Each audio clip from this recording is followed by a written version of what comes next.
जय हिंद दोस्तों, कैसे हैं आप लोग? आयु बहुत ही अच्छे होंगे। तो आज मैं लेके आया हूँ यूपी SSSC पेड 2025 भूगोल सब्जेक्ट से प्रैक्टिस सेट। इसमें आपको मोस्ट इम्पोर्टेंट क्वेश्चन लेके आया हूँ। तो हम देखते हैं कि क्वेश्चन में क्या है, कैसे है, और उसको एक्सप्लेन भी करेंगे, अच्छे से पढ़ेंगे। और किसी ने प्रैक्टिस सेट 1 नहीं देखा है तो आप प्लीज़ डिस्क्रिप्शन में इसका लिंक मिल जाएगा, वहाँ से आप देख सकते हैं, या चैनल पे जाके भी देख सकते हैं। तो चलिए हम पहला क्वेश्चन स्टार्ट करते हैं। तो हम क्वेश्चन देखते हैं, कृष्णा नदी कहाँ गिरती है?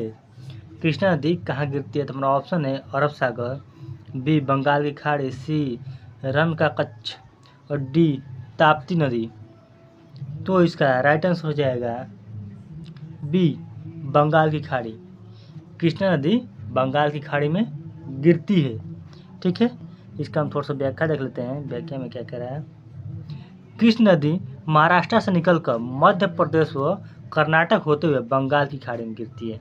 ठीक है, कृष्णा नदी महाराष्ट्र से निकलती है और मध्य प्रदेश कर्नाटका होते हुए बंगाल की खाड़ी में गिरती है। हम नेक्स्ट क्वेश्चन देखते हैं, गोदावरी नदी का दूसरा नाम क्या है? गोदावरी नदी का दूसरा नाम क्या है? तो हमारा ऑप्शन है दक्ष गंगा, बी दक्षिण गंगा, सी त्रिवेणी, और डी विंध्या। तो इसका राइट आंसर हो जाएगा बी दक्षिण गंगा। गोदावरी नदी को दक्षिण गंगा के नाम से भी जाना जाता है, क्योंकि गोदावरी और उसके धार्मिक और सांस्कृतिक महत्व के कारण दक्षिण की गंगा यानी दक्षिण गंगा कहा जाता है। ठीक है, हम नेक्स्ट क्वेश्चन देखते हैं, कौन सी नदी संपूर्ण रूप से भारत में बहती है? कौन सी नदी है जो संपूर्ण रूप से भारत में ही बहती है?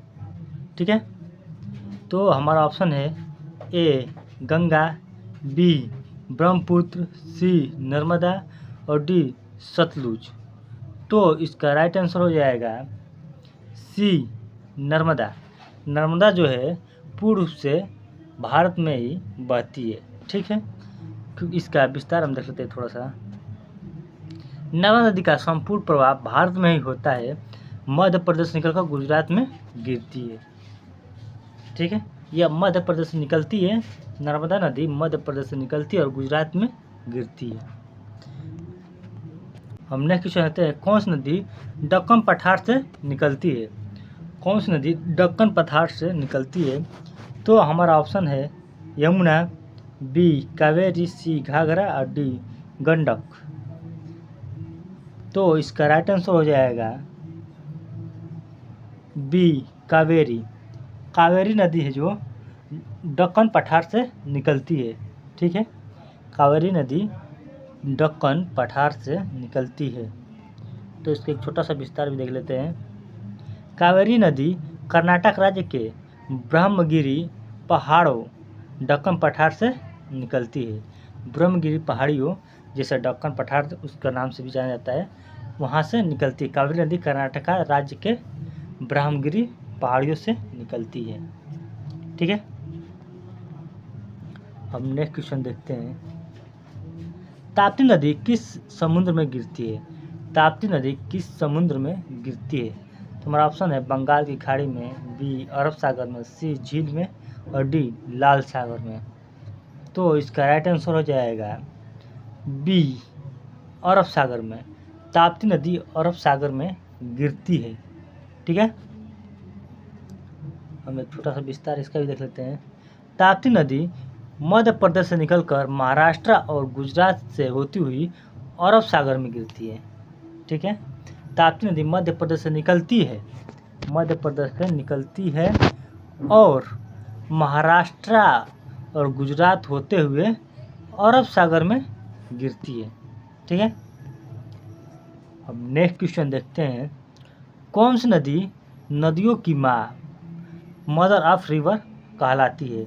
किस नदी को नदियों की माँ कहते हैं, मदर ऑफ रिवर कहते हैं? तो हमारा ऑप्शन है ए गंगा, बी यमुना, सी सिंधु, और डी ब्रह्मपुत्र। तो इसका राइट आंसर हो जाएगा ए, गंगा। गंगा को सभी नदियों का माँ कहा जाता है, ठीक है, क्योंकि गंगा बहुत ही लंबी नदी है, सबसे बड़ी नदी गंगा ही है। हम इसका छोटा सा विस्तार देख सकते हैं। गंगा को धार्मिक दृष्टि से सबसे पवित्र और जनदायी माना जाता है, इसीलिए इसे नदियों का माँ भी कहा जाता है, ठीक है। हम नेक्स्ट क्वेश्चन देखते हैं। सिंधु नदी का उद्गम स्थान है। सिंधु नदी का उद्गम स्थान है, तो हमारा ऑप्शन है हिमाचल, बी है मानसरोवर झील के निकट, और सी है जम्मू कश्मीर, और डी है लद्दाख। तो इसका राइट आंसर हो जाएगा ऑप्शन बी सही हो जाएगा, मानसरोवर झील के निकट। सिंधु नदी का उद्गम स्थान है मानसरोवर झील के निकट, ठीक है। एक छोटा सा इसका भी विस्तार देख लेते हैं। सिंधु नदी तिब्बत में मानसरोवर के पास से निकलती है और जम्मू कश्मीर होते हुए पाकिस्तान में बहती है। सिंधु नदी जो है पाकिस्तान में भी बहती है, ठीक है। हम नेक्स्ट क्वेश्चन देखते हैं। कौन सी नदी नदियों की रानी कहलाती है? किस नदी को नदियों की रानी कहते हैं, ठीक है। तो हमारा ऑप्शन है यमुना, बी है नर्मदा, सी है गोदावरी, और डी है कावेरी। तो इसका राइट आंसर हो जाएगा ऑप्शन डी, कावेरी।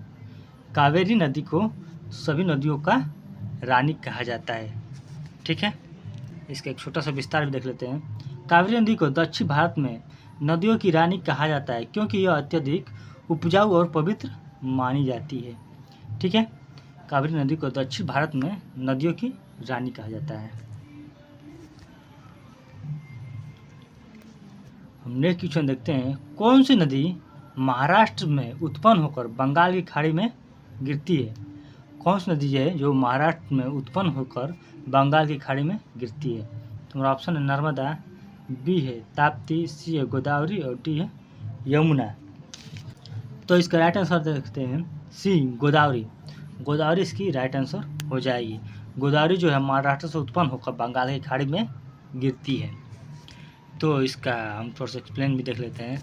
गोदावरी महाराष्ट्र के नासिक जिले के त्रयंबक से निकलती है और आंध्र प्रदेश से होते हुए बंगाल की खाड़ी में गिरती है, ठीक है। गोदावरी बंगाल की खाड़ी में गिरती है। अब नेक्स्ट क्वेश्चन देखते हैं। कौन सी नदी भारत और पाकिस्तान दोनों में बहती है? कौन सी नदी भारत और पाकिस्तान दोनों में बहती है? तो हमारा ऑप्शन है ताप्ती गंगा, बी है यमुना, सी है सिंधु घाटी, और डी कावेरी। तो इसका राइट आंसर हो जाएगा सी, सिंधु घाटी। सिंधु घाटी पाकिस्तान और भारत दोनों में बहती है। अभी मैंने आपको ऊपर बताया कि सिंधु घाटी पाकिस्तान में भी बहती है, तो इंडिया से निकलती है और पाकिस्तान में भी बहती है, बहते हुए जाती है, ठीक है। इसका हम विस्तार छोड़ सकते हैं। सिंधु नदी तिब्बत से निकलकर भारत के लद्दाख से होकर पाकिस्तान में बहती है, जहाँ अधिकांश भाग है, जहाँ इसका अधिकांश भाग है, ठीक है। हम नेक्स्ट क्वेश्चन देखते हैं। कौन सी नदी पाटलिपुत्र प्राचीन पटना के पास गंगा से मिलती है? कौन सी नदी पाटलिपुत्र प्राचीन पटना के पास गंगा से मिलती है? तो हमारा ऑप्शन है घाघरा, बी है कोसी, है गंडक, और डी है सोन। तो इसका राइट आंसर हो जाएगा ऑप्शन सी, इसका सही रहेगा गंडक। ऑप्शन सी इसका सही रहेगा गंडक, पाटलिपुत्र के पास गंगा में मिलती है, ठीक है। हम इसका छोटा सा एक्सप्लेनेशन देख लेते हैं। गंडक नदी नेपाल से निकलकर उत्तर बिहार में बहती है और पटना के पास गंगा में मिल जाती है, ठीक है।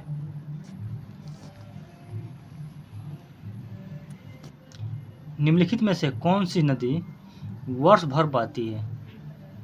कौन सी नदी जो है हमेशा बहती है, वर्ष भर बहती रहती है? हमारा ऑप्शन है त्रामपड़ी, बी है साबरमती, सी है ताप्ती, और डी है झेलम। तो इसका राइट आंसर हो जाएगा डी, झेलम इसका राइट आंसर हो जाएगा। झेलम में जो नदी है वो पूरे वर्ष बहती रहती है, ठीक है, वर्ष भर एकदम बहती रहती है, वो रुकती नहीं है, ठीक है। झेलम नदी हिमालय से निकलती है और वर्ष भर जल प्रदान करती है। यह पश्चिम पाकिस्तान में चिनाब से मिलती है, ठीक है, यह भी पश्चिम पाकिस्तान चिनाब से मिलती है। झेलम नदी भी पाकिस्तान में मिलती है, ये भी ध्यान रखेंगे। झेलम नदी हिमालय से निकलती है, इसलिए यह पूरे वर्ष बहती रहती है, ठीक है। हम नेक्स्ट क्वेश्चन देखते हैं। कोसी नदी की सहायक नदियाँ मुख्यतः कहाँ से आती हैं?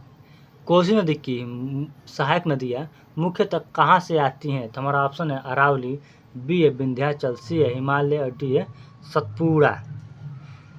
तो इसका राइट आंसर हो जाएगा सी हिमाचल।